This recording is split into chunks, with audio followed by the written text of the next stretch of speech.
Bismillah. Para pendengar yang budiman, channel Lereng Sumbing mempersembahkan cerita sunat Mas Karepet episode yang ketiga.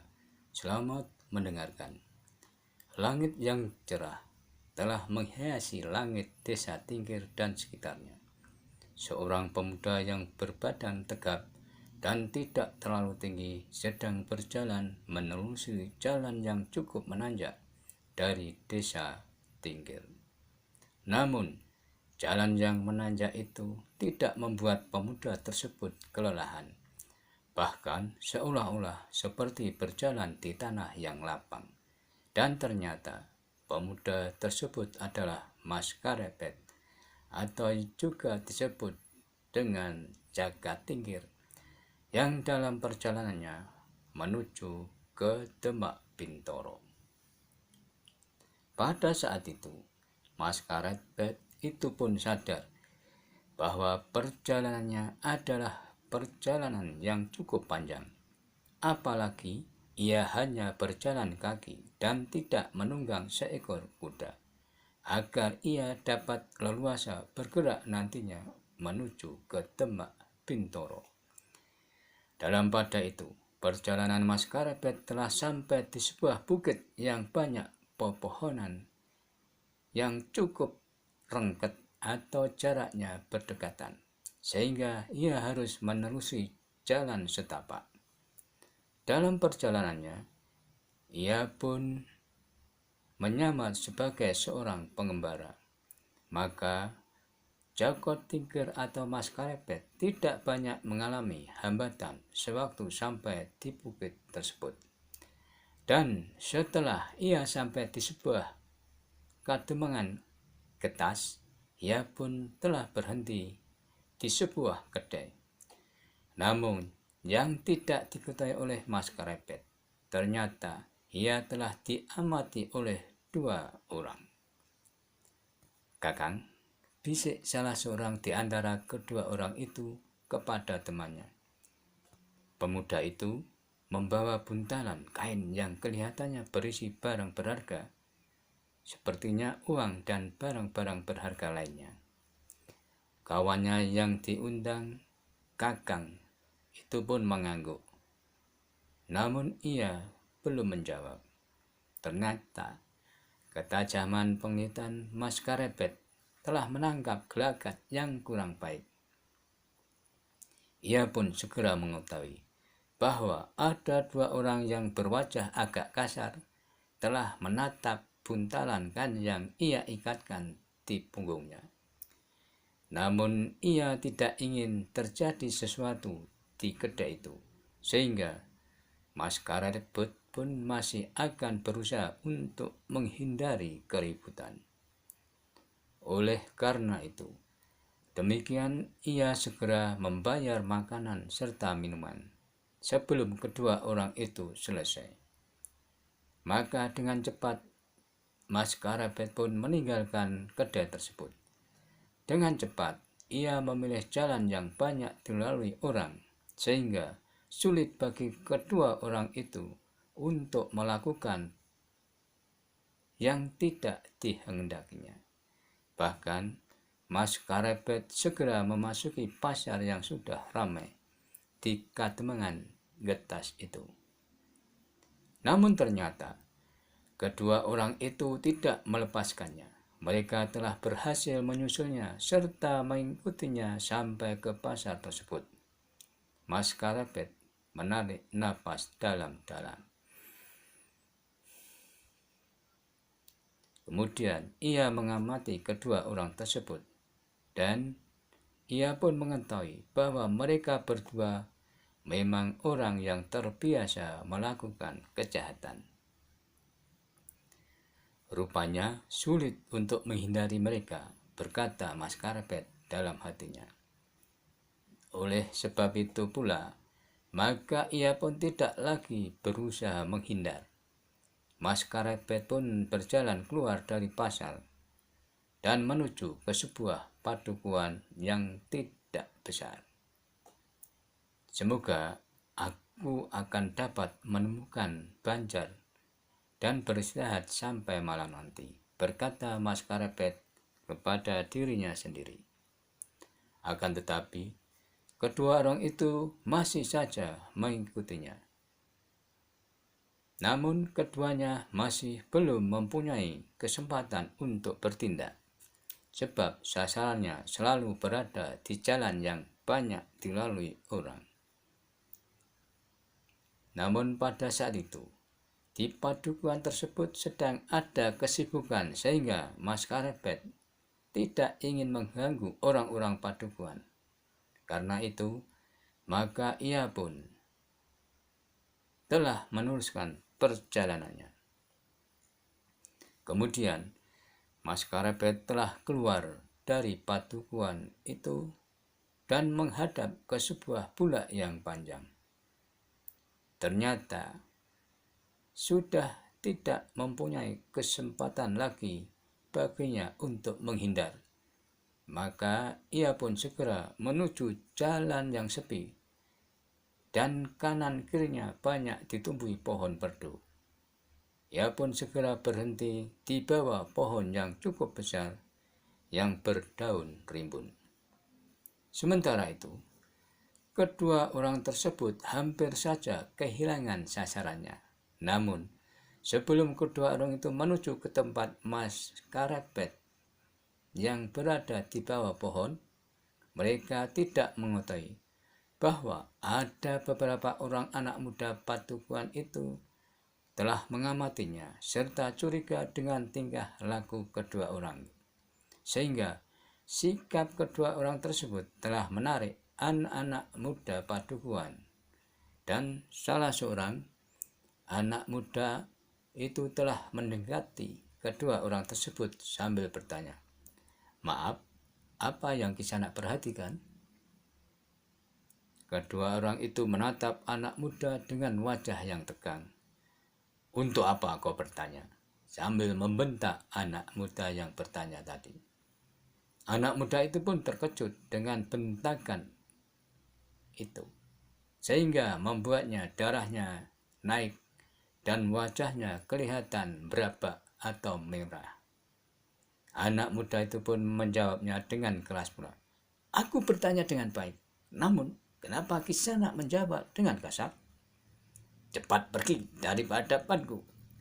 Kembali orang itu membentak. Ternyata anak muda padukuhan itu benar-benar tersinggung. Dan kemudian katanya, "Kisanak, kau jangan mencari perkara di padukuhan ini." Tetapi kedua orang itu menjadi sangat marah.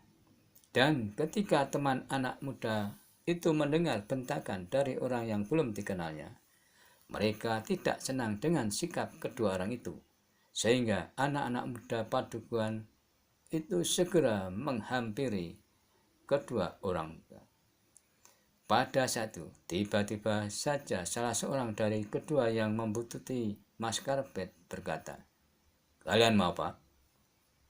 "Jangan kasar begitu Kisanak." Tiba-tiba salah seorang anak muda padukuhan yang paling tua di antara mereka itu menyahut, "Kita tidak ingin bertengkar. Kenapa kita tidak berbicara dengan baik-baik saja?" Akan tetapi bukannya membaik, namun salah seorang dari kedua itu justru kembali mendak, "Jangan ikut campur urusanku." Mendengar kedua orang itu semakin kasar, maka anak-anak muda padukuhan itu pun menjadi marah pula. Dan seorang di antara mereka pun berkata, "Kau ingin mati juga berbuat seperti kalian? Kau ingin kami juga berbuat seperti kalian?" Namun jawaban salah seorang dari kedua orang tersebut sangat mengejutkan anak-anak muda padukuhan itu. "Kalian jangan mengganggu aku. Aku akan patahkan lehermu, anak bengal. Kau belum mendengar namaku rupanya. Namun sebelum aku sebut namaku, pertimbangkanlah dulu. Apakah kalian benar-benar ingin berbuat kasar kepadaku? Dan kedualah, namaku adalah Bandot Samparan." Mendengar nama orang tersebut, anak-anak muda itu saling berpandangan sejenak. Namun kemudian beberapa orang di antara mereka justru menjadi bergemetaran. Ternyata orang itu adalah Bandot Sambaran, orang yang namanya sangat ditakuti. Kemudian satu persatu anak-anak padukan itu telah bergeser surut dan segera meninggalkan dua orang tersebut. Dalam pada itu, dengan kemampuan ilmu yang dimilikinya, Mas Karepet sempat mendengarkan percakapan itu meskipun agak lamat-lamat. Dengan demikian, ia mengerti apa yang sedang dipercakapkan, bahwa ternyata orang yang bernama Bandot Sambaran adalah orang yang sangat ditakutinya. Namun justru karena itu, maka Mas Karepet segera bangkit dan meninggalkan tempatnya. Tetapi pada saat itu, setelah anak-anak muda meninggalkan orang yang bernama Bandot Sambaran, maka keduanya segera bergegas menuju jalan yang dilalui Mas Karepet. Dan kebetulan, sasarannya masih terlihat oleh keduanya. Mereka pun segera mengikutinya sampai jarak keduanya dengan Mas Karepet itu semakin lama semakin dekat.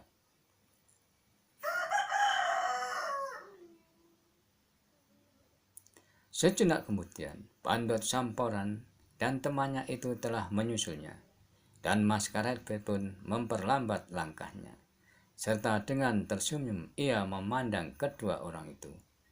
Kemudian Bandot Sambaran itu berkata, "Hei Kisanak, berhentilah." Mas Karepet pun telah berhenti pula. "Siapa kau, hei anak muda?" "Aku," bertanya Mas Karepet. "Benar, kau?" Bandot Sambaran itu sambil membentak. Mas Karepet pun berhenti sambil bertanya, "Kenapa aku harus berhenti?" Sementara itu, Bandot Sambaran memandang ujung jalan setapak di tengah bulan itu sampai ke ujung yang lain. "Kisanak," berkata Bandot Sambaran, "aku akan mengatakan niatku menghentikanmu itu. Aku akan minta bantalan atau buntalan yang kau bawa itu yang di punggung itu." "Kisanak berdua," berkata Mas Karepet, "apa yang saya bawa ini berisi bekalku selama aku berpergian untuk mengembara. Jika bekalku ini kau minta, aku akan kehabisan bekal nantinya. Jangan menentang keinginanku, anak muda." "Hei, kau tahu siapa aku?" bertanya Bandot Sambaran. Namun Jaka Tingkir atau Mas Karepet itu menggeleng-gelengkan kepalanya sambil menjawab, "Aku belum mengenal Kisanak. Aku adalah Bandot Sambaran. Setiap orang tentu pernah mendengar namaku," berkata orang itu. Tetapi sekali lagi Mas Karepet menggelengkan kepalanya sambil menjawab, "Aku belum pernah mendengarnya Kisanak." "Dedemit alas kau," bentak Bandot Sambaran. "Semua orang sudah mendengar, dan kau tentu sudah mendengarnya juga. Aku adalah yang paling ditakuti. Oleh sebab itu, jangan mencoba mempertahankan milikmu itu jika kau tidak ingin kehilangan nyawamu." Namun jawaban Mas Karepet mengejutkan Bandot Sambaran. "Keduanya tidak, Kisanak. Nyawaku tidak dan bekalku itu juga tidak." "Dedemit alas kau, anak sombong," umpat orang itu. "Kau memang belum mengenal namaku juga. Kau berasal dari mana, anak muda?" "Untuk apa kau bertanya asalku?" jawab Mas Karepet. Kedua orang itu memandang Mas Karepet dengan wajah memerah mendengar jawaban anak muda itu. Sambil menggeram, Bandot Sambaran itu berkata, "Kubunuh kau, anak sombong." Namun Mas Karepet itu sudah muak dengan kedua orang selama ini ia dibuntutinya.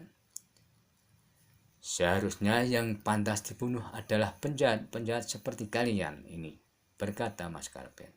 "Dan ketahuilah, aku adalah seorang prajurit telik sandi dari Tembak Bintoro untuk menemukan seorang yang bernama Bandot Sampanal di mana ia berada. Dan aku harus menangkapnya hidup atau mati. Lanjut Mas Karapet sambil tertawa dalam hatinya. Dedemit alas geram Bandot Aslan. Tetapi ia justru melangkah surut untuk mengambil jarak. Dan kawannya yang seorang pun segera bersiap diri. Setelah yang dihadapnya adalah prajurit Sandi, dan keduanya pun ternyata tidak mampu menahan diri lagi.